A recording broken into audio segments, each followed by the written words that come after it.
കർത്താവിൻ്റെ അതിപരിശുദ്ധ നാമം ഇന്ന് പ്രഭാതത്തിലും മഹത്വപ്പെടുമാറാകട്ടെ. എല്ലാ സഹോദരങ്ങൾക്കും വേഗം വരുന്ന യേശുക്രിസ്തുവിൻ്റെ അതിശ്രേഷ്ഠ നാമത്തിൽ ക്രിസ്തീയ വന്ദനത്തെ അറിയിക്കുന്നു.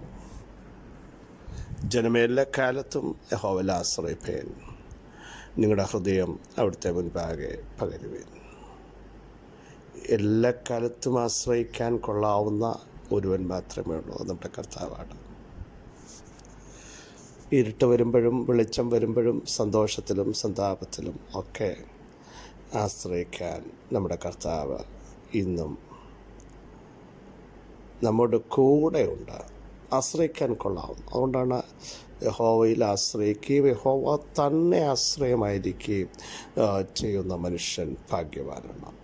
ഉഷ്ണം തട്ടുമ്പോഴും വരൾച്ചയുള്ള കാലം വരുമ്പോഴും കാറ്റടിക്കുമ്പോഴും മറ്റടുത്ത് പറയുന്ന പോലെ ഭയങ്കരന്മാർ ചീറ്റൽ ആഞ്ഞടിക്കുമ്പോഴും ഒന്നും ഭയപ്പെടത്തില്ല. കാരണം യഹോവയിൽ ആശ്രയിക്കുന്നവർ കുലുങ്ങാതെ എന്നേക്കും നിൽക്കുന്ന സിയോൻ പർവ്വതം പോലെയാകുന്നു. കുലുങ്ങാൻ ദൈവം അനുവദിക്കില്ല. തങ്ങൾ ആശ്രയിക്കുന്നവരെ അറിയുന്ന ഒരു ദൈവമുണ്ട്. സ്തോത്രം. ദൈവത്തിൻ്റെ വചനം അങ്ങനെ തന്നെ പറയുന്നു, തങ്ങൾ ആശ്രയിക്കുന്നവരെ അവൻ അറിയുന്നു. മറ്റാരും അറിഞ്ഞില്ലെങ്കിലും നിങ്ങൾ ഭയപ്പെടേണ്ട, തങ്ങൾ ആശ്രയിക്കുന്നവരെ അറിയുന്ന. മറ്റൊരു സങ്കീർത്തനത്തിൽ ദാവീദ് പറയുന്നത്, മറ്റെങ്ങും ഞങ്ങൾക്ക് ആശ്രയിപ്പാനില്ല, അങ്ങയിൽ മാത്രമാണ് ആശ്രയിപ്പാൻ. സഹായിപ്പാൻ കഴിയാത്ത പ്രഭുക്കന്മാരിലോ അവരുടെ ശ്വാസം പോകുന്നു, അവർ മണ്ണിലേക്ക് തിരിയുമ്പോൾ ഞങ്ങളുടെ ആശ്രയം ഞങ്ങളുടെ ദൈവത്തിങ്കൽ മാത്രമാണ്. ഈ പകലിലും നമ്മുടെ ആശ്രയം നമ്മുടെ ദൈവത്തിങ്കൽ മാത്രമായിരിക്കട്ടെ. മനുഷ്യരിൽ ആശ്രയിച്ചാൽ പരാജയപ്പെടും, അവർ വാക്കുമാറ്റും. പക്ഷെ ദൈവത്തിൽ ആശ്രയിച്ചു കഴിഞ്ഞാൽ ഒരു കാലഘട്ടത്തിലും പരാജയപ്പെടാൻ എൻ്റെ ദൈവം അനുവദിക്കത്തില്ലെന്ന് ഈ പകലിലും വിളിച്ചു പറയാൻ എനിക്ക് നിയോഗമുണ്ട്. അതുകൊണ്ടാണ് 62-ാം സങ്കീർത്തനം പറയുന്നത്, ജനമേ എല്ലാ കാലത്തും യഹോവയിൽ ആശ്രയിപ്പേൻ. തകർത്ത് കളയാൻ തള്ളിയിടാനൊക്കെ ശത്രുക്കൾ ഇപ്പുറത്ത് പദ്ധതി ഒരുക്കുമ്പോഴാണ് സങ്കീർത്തനക്കാരൻ പറയുന്നത്, എല്ലാ കാലത്തും യഹോവയിൽ ആശ്രയിപ്പേൻ. ഹൃദയം പകരുവേൻ, വെള്ളം പകരുന്നത് പോലെ ഹൃദയം ദൈവം പകരാൻ തയ്യാറാകുമെങ്കിൽ ഉത്തരമരുളുന്ന ഒരു ദൈവമുണ്ട്. വീര്യം പ്രവർത്തിക്കുന്ന ഒരു ദൈവമുണ്ട്. ഉയർന്നിരിക്കുന്ന ഒരു ദൈവമുണ്ട്. ശക്തീകരിക്കുന്ന ഒരു ദൈവമുണ്ട്. അവിടുത്തെ കരം ഇന്നും നമുക്ക് വേണ്ടി പ്രവർത്തിക്കും എന്നുള്ളതിന് സംശയമില്ല. ആരൊക്കെ യഹോവയിൽ ആശ്രയിച്ചിട്ടുണ്ടോ, അതുകൊണ്ടാണ് 22-ാം സങ്കീർത്തനം പറയുന്നത്, ഞങ്ങളുടെ പിതാക്കന്മാർ അങ്ങയിൽ ആശ്രയിച്ചു, അവരാശ്രയിക്കുകയും നീ അവരെ വിടുവിക്കുകയും ചെയ്തു. സ്തോത്രം. നമ്മുടെ പൂർവ്വപിതാക്കന്മാർ ദൈവത്തിൽ പൂർണ്ണമായി ആശ്രയിച്ചു, ട്രസ്റ്റ് ചെയ്തു. ദൈവം അവരെ വിടുവിച്ചു, സിംഹങ്ങളുടെ വായടച്ചു, തീയുടെ ബലത്തെ കെടുത്തി. ഹല്ലേലൂയ. കാൽവെച്ച ദേശം അവർക്ക് കൊടുത്തു. അവർ നിമിത്തം രാജാക്കന്മാരെ ശാസിച്ചു. ദൈവത്തിൻ്റെ കമാൻഡുകൾ തൻ്റെ ജനത്തിനു വേണ്ടി ദൈവം പുറപ്പെടുവിച്ചു. ധൈര്യത്തോടെ ദൈവത്തിൽ ആശ്രയിക്കാം, പതറാതെ ദൈവത്തിൽ ആശ്രയിക്കാം, വിശ്വാസത്തോടെ ദൈവത്തിൽ ആശ്രയിക്കാം. ആ പർവ്വതങ്ങളിലേക്ക് നമ്മുടെ കണ്ണുകൾ ഉയർത്തിയിടും ഞാൻ എൻ്റെ കണ്ണുകൾ എന്ന് പാടുന്നത് പോലെ ഈ പകലിലും ആശ്രയിക്കാൻ നമുക്ക് ദൈവം പാകെ ഒന്നടുത്തെല്ലാം. ലൂക്കോസ് വിശേഷം അതിൻ്റെ 19-ാം അധ്യായം 33-ാമത്തെ വാക്യം നമുക്കെല്ലാം അറിയാവുന്ന വാക്യമാണ്. ലൂക്കോസ് വിശേഷം 19:33 വളരെ സുപരിതമായൊരു വാക്യമാണല്ലോ. കഴുതക്കുട്ടിയെ അഴിക്കുമ്പോൾ അതിൻ്റെ ഉടയവൻ കഴുതക്കുട്ടി അഴിക്കുന്നത് എന്താ എന്ന് ചോദിച്ചതിന് കർത്താവിന് ഇതിനെക്കൊണ്ട് ആവശ്യം ഉണ്ട് എന്ന് അവർ പറഞ്ഞു. ഈ സംഭവം നമുക്കെല്ലാം വളരെ വ്യക്തമായി അറിവുള്ളതാണല്ലോ. ബെത്ലഹേമിൽ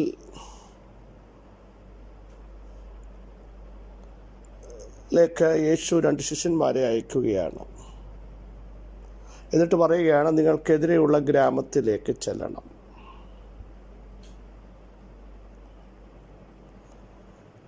നോർമൽ ഗ്രാമത്തിലല്ല, എതിരെയുള്ള ഗ്രാമത്തിൽ, നിങ്ങൾക്കെതിരെയുള്ള ഗ്രാമത്തിലേക്ക് നിങ്ങൾ പോകാൻ തയ്യാറാവണം. അവിടെ കടക്കുമ്പോൾ ആരും ഒരിക്കലും കയറിയിട്ടില്ലാത്ത ഒരു കഴുതക്കുട്ടിയെ കെട്ടിയിരിക്കുന്നത് കാണും. കെട്ടപ്പെട്ട ഒരു കഴുത. ദീർഘവർഷങ്ങൾക്ക് മുമ്പ് പ്രവാചകൻ ആത്മാവിൽ പ്രവചിച്ചൊരു ഭാഗത്തിൻ്റെ നിവർത്തീകരണമാണ്. നിന്റെ രാജാവ് ജയശാലിയായി വരുന്നു, പെൺകഴുത പുറത്തു വരുന്നു. അപ്പം കെട്ടപ്പെട്ട ഒരു കഴുത, മൂവ് ചെയ്യാൻ കഴിയാതെ വർഷങ്ങളായി നിൽക്കുന്ന ഒരു കഴുത. പല കഴുതകളും സഞ്ചരിച്ചു കൊണ്ടിരിക്കുമ്പോൾ ഈ കഴുതയും തൻ്റെ അമ്മയും സഞ്ചരിക്കുവാൻ കഴിയാതെ കെട്ടപ്പെട്ടിരിക്കുന്നതിൻ്റെ പിന്നിലും ദൈവത്തിൻ്റെ ഒരു പ്രവചനമുണ്ട്, ദൈവത്തിൻ്റെ ഒരു വചനത്തിൻ്റെ ആഴമുണ്ട്, ദൈവശബ്ദമുണ്ട്. പ്രിയരെ, ചില കാലഘട്ടത്തിൽ കെട്ടപ്പെട്ടതുപോലെ നിൽക്കുന്നതിൻ്റെ പിന്നിലും ദൈവശബ്ദമുണ്ട്. കാരണം നിന്നെ അഴിച്ചുവിടുമ്പോൾ ലോകമതറിയും. നിന്നെ അഴിച്ചുവിടുമ്പോൾ ശ്രേഷ്ഠകരമായ ചില വിടുതലായിരിക്കും. നീ പുറത്തു വരുമ്പോൾ വാഗ്ദത്തങ്ങളുടെ നിവർത്തീകരണമായിരിക്കും. Praise the Lord. ഇനി ആര് അതിനെ തടയാൻ നോക്കിയാലും വിടത്തില്ലെന്ന് പറഞ്ഞാലും കർത്താവ് പറഞ്ഞിട്ടാണെങ്കിൽ അതിനെ പിന്നീട് അവിടെ പിടിച്ചു നിർത്താൻ ആർക്കും സാധ്യമല്ലെന്ന് പരിശുദ്ധാത്മാവിൽ സന്ദേശം പറയാൻ എനിക്ക് നിയോഗമുണ്ട്. സ്തോത്രം. നോക്കൂ, ചിലപ്പോൾ ഈ കഴുതകൾ തന്നെ അകത്ത് ചിന്തിച്ച് കാണും, എത്ര വർഷമായി ഇങ്ങനെ കെട്ടപ്പെട്ടിരിക്കുന്നു. പക്ഷേ അവരുടെ അകത്തൊരു ദൈവശബ്ദം ഈ പകൽ മുഴങ്ങുകയാണ്. ഞാൻ അക്ഷരാർത്ഥത്തിലല്ല പറയുന്നത്. വർഷങ്ങൾക്ക് മുമ്പ് പറഞ്ഞ പ്രവചന ശബ്ദം നിറവേറാൻ സമയമായി. അഴിക്കാൻ ചിലർ വരികയാണ് യേശുവിൻ്റെ നാമത്തിൽ. നാളുകളായി ദൈവശബ്ദം കേട്ടിട്ട് ഇനിയും എന്ത് സംഭവിക്കും? എത്ര വർഷങ്ങളായി ഇങ്ങനെ കിടക്കുന്നു, മൂവ് ചെയ്യാൻ കഴിയുന്നില്ല, കെട്ടപ്പെട്ടതുപോലെ ആയിരിക്കുന്നു എന്ന് പറയുമ്പോൾ അധികാരമുള്ളവൻ്റെ ശബ്ദം ഇന്ന് പകൽ നിങ്ങൾക്ക് വേണ്ടി വെളിപ്പെടുകയാണ്. നിങ്ങളെ പുറപ്പെടുവിക്കുമ്പോൾ, നിങ്ങളെ മൂവ് ചെയ്യിപ്പിക്കുമ്പോൾ, നിങ്ങളെ എഴുന്നേൽപ്പിക്കുമ്പോൾ, നിങ്ങളെ പുറത്തു കൊണ്ടുവരുമ്പോൾ ലോകത്തിൻ്റെ മുമ്പിൽ അതൊരാശ്ചര്യചിഹ്നമായി മാറത്തക്ക രീതിയിൽ ദൈവത്തിൻ്റെ ശബ്ദം ഈ പകൽ തൻ്റെ ജനത്തിനു വേണ്ടി മുഴങ്ങുന്ന ഒരു പ്രത്യേക സമയമാണ് യേശുവിൻ്റെ നാമത്തിൽ. നോക്കൂ, അടുത്ത ഭാഗം നിങ്ങളൊന്ന് ശ്രദ്ധിക്കണമേ. എന്നിട്ട് യേശു അവരോട് പറയുകയാണ്, ഈ ശിഷ്യന്മാരോട്, ഈ കഴുതയെ അഴിക്കുന്നത് എന്തെന്ന് ആരെങ്കിലും നിങ്ങളോട് ചോദിച്ചാൽ കർത്താവിന് ഇതിനെക്കൊണ്ട് ആവശ്യമുണ്ട് എന്ന് പറവീരെന്ന് പറഞ്ഞു. അങ്ങനെ അവർ പോകുകയാണ്. കർത്താവിൻ്റെ ആജ്ഞ കേട്ട് പോകുമ്പോൾ അതുപോലെ തന്നെ സംഭവിച്ചു. തങ്ങളോട് പറഞ്ഞതുപോലെ അവർ കണ്ടു. കെട്ടപ്പെട്ട കഴുതയും തൻ്റെ അമ്മയും കണ്ടു. Praise God. യേശു എന്തെങ്കിലും പറഞ്ഞാൽ അത് നീ കാണും. Price the Lord. ദൈവശബ്ദം കേട്ടവൻ അത് കാണും. കണ്ടോ, അവരത് കണ്ടു. പ്രിയരെ, ഊഹാഭോഗങ്ങളുടെ ശബ്ദമല്ല കേൾക്കുന്നത്, വ്യക്തമായും സ്പഷ്ടമായും ഈ ദിവസങ്ങളിൽ ചിലത് തൻ്റെ ജനത്തെ കാണിക്കാൻ പോകുക. നാളുകൾ കേട്ട ശബ്ദം സംഭവിക്കുന്നതും അത് ഒരുമിച്ച് കാണത്തക്ക രീതിയിൽ ദൈവാത്മാവ് ആജ്ഞയനുസരിക്കാൻ, വിശ്വസിക്കാൻ, അനുസരിച്ച് മൂവ് ചെയ്യാൻ അവർ തയ്യാറായി. ശിഷ്യന്മാർ അവരോട് കർത്താവ് പറഞ്ഞേ ഉള്ളൂ, നിങ്ങൾ കാണും, നിങ്ങൾ പോകണം. അവർ പോയി. പോകുന്നവർ, വിശ്വാസത്തിൽ നടക്കുന്നവർ, പ്രാർത്ഥനയിൽ വിശ്വസിക്കുന്നവർ ഈ പകൽ ചിലത് കാണാൻ പോകുകയാണ്. വിശ്വസിക്കുന്നവർ ആമേൻ പറഞ്ഞ് ഈ സന്ദേശം ഇന്ന് പകൽ ഏറ്റെടുക്കുമെങ്കിൽ സ്തോത്രം. അവർ ചെന്നപ്പോൾ അതുപോലെ കണ്ടു. എന്നിട്ട് ഇവർ അഴിക്കാൻ തുടങ്ങിയപ്പോൾ യേശു പറഞ്ഞതുപോലെ തന്നെ സംഭവിച്ചു. കർത്താവിൻ്റെ ശബ്ദത്തിന് ഒരു കാലഘട്ടത്തിലും മാറ്റമില്ല. പറഞ്ഞാൽ അതുപോലെ സംഭവിപ്പിക്കുന്ന, അരുളിച്ചതിനെ സംഭവിപ്പിക്കുന്ന, കൽപ്പിച്ചതിനെ സ്ഥാപിതമാക്കുന്ന ദൈവശബ്ദം ഈ പകൽ തൻ്റെ ജനത്തിനു വേണ്ടി ശക്തവും വ്യക്തവുമായി മുഴങ്ങുന്നത് ആത്മാവിൽ തിരിച്ചറിയാൻ ദൈവസഭകൾ തയ്യാറാകട്ടെ. അഭിഷക്തന്മാർ, കുടുംബങ്ങൾ തയ്യാറാകട്ടെ. ഇനിയും അതെങ്ങനെ സംഭവിക്കുമോ? ഇനിയും അത് നടക്കുമോ? ഇനിയും ഒരു ഉദ്ധാരണമുണ്ടാകുമോ എന്ന് ചോദിക്കുന്ന വിഷയങ്ങൾ നിങ്ങൾ അക്ഷരാർത്ഥത്തിൽ കാണാൻ പോകുക. യേശുവിൻ്റെ നാമത്തിൽ വിശ്വസിക്കുന്നവർ അത് കാണും. ഒടുക്കത്തെ നാളിലല്ല മഹത്വം ഇപ്പോൾ തന്നെ വെളിപ്പെടുത്തുക യേശുവിൻ്റെ നാമത്തിൽ. എന്നിട്ട് ഉടയവർ ചോദിക്കുകയാണ്, കഴുതക്കുട്ടി അഴിക്കുന്നത് എന്ത് എന്ന് ചോദിച്ചതിന് കർത്താവിന് ഇതിനെക്കൊണ്ട് ആവശ്യം ഉണ്ട് എന്ന് പറഞ്ഞു. അതിനെ യേശുവിൻ്റെ അടുക്കൽ കൊണ്ടുവന്നു. ഈ പകൽ ചിലതിനെ കൊണ്ടുവരാൻ കെട്ടപ്പെട്ട ചിലതിനെ, മൂവ് ചെയ്യാൻ പറ്റാത്ത ചിലതിനെ ഉടയവൻ്റെ അടുക്കലേക്ക് കൊണ്ടുവരാൻ പോകും. യേശുവിൻ്റെ നാമത്തിൽ നിന്നോട് പറഞ്ഞ ദൈവശബ്ദത്തിൻ്റെ അടുക്കലേക്ക്, നിന്നെ കഴിഞ്ഞ നാളുകൾ ശക്തീകരിച്ച ദൈവശബ്ദത്തിൻ്റെ അടുക്കലേക്ക്, ദൈവ സാന്നിധ്യത്തിൻ്റെ അടുക്കലേക്ക് ചിലരെ പരിശുദ്ധാത്മാവ് കൊണ്ടുവരാൻ പോകുകയാണ്. നാളുകളായി നീ ഇത് അഴിയത്തില്ലല്ലോ എന്ന് ചിന്തിക്കുന്ന വിഷയത്തെ സ്വർഗം അഴിച്ചുവിട്ട് ദൈവ സാന്നിധ്യത്തിലേക്ക്, പരിശുദ്ധാത്മശക്തിയിലേക്ക്, പ്രാർത്ഥനയുടെ ആഴങ്ങളിലേക്ക്, വിശ്വാസത്തിലേക്ക് നിന്നിലൂടെ ചിലത് വിടുവിക്കപ്പെടാൻ പോകുകയാണ്. നീ നടക്കുമ്പോൾ നിൻ്റെ പുറത്ത് കയറുന്ന സർവശക്തനാണ്. നിന്നിലേക്ക് മഹത്വം വെളിപ്പെടുത്ത ഉന്നതനായ ദൈവമാണ്. യേശുവിൻ്റെ നാമത്തിൽ നാളുകൾ കെട്ടപ്പെട്ടതോ, നാളുകൾ ഒതുക്കപ്പെട്ടതോ ഓർത്ത് നിരാശപ്പെടാതെ ഈ പകൽ അഴിച്ചുവിടുന്ന സമയത്തിനായി സ്തോത്രം ചെയ്യൂ. അഴിച്ചുവിട്ടാൽ ഇതുവരെയുള്ള യാത്രകളല്ല, അഴിച്ചുവിട്ടാൽ ഇതുവരെയുള്ള മൂവ്മെൻ്റ് അല്ല, അഴിച്ചുവിട്ടാൽ ഇതുവരെ നീ പ്രവർത്തിച്ചതുപോലെയല്ല. യേശുവിൻ്റെ നാമത്തിൽ നിന്നെ അഴിച്ചുവിടാൻ അധികാരമുള്ളവൻ കമാൻഡ് ചെയ്തിട്ടുണ്ട്. യേശുവിൻ്റെ നാമത്തിൽ നിൻ്റെ കുടുംബത്തെ സ്വന്തമാക്കാൻ, നാളുകൾ കേട്ട ചില വാഗ്ദത്തങ്ങളിലേക്ക് നിന്നെ എത്തിക്കാൻ ഇന്ന് പകലിലും പരിശുദ്ധാത്മാവിന് പദ്ധതിയുണ്ട്. കാരണം ഗുരുവിന് ഇവരെ കൊണ്ട് ആവശ്യമുള്ളതിനെ പുറത്തു കൊണ്ടുവരും. ആവശ്യമുള്ളതിൻ്റെ മേൽ ദൈവ സാന്നിധ്യം ഇറങ്ങും.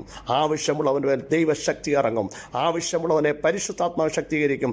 ആവശ്യമുള്ളതിനെ എത്തേണ്ടടുത്ത് പരിശുദ്ധാത്മാവ് ഈ പകലെത്തിക്കാൻ പോകും. യേശുവിൻ്റെ നാമത്തിൽ കർത്താവിന് ആവശ്യമുള്ളതിനെ ഇനി ഇരുട്ട് റൂമിൽ ഇടാൻ പറ്റില്ല കേട്ടോ. കർത്താവിന് ആവശ്യമുള്ളതിനെ എന്നും കെട്ടിയിടാൻ പറ്റില്ല.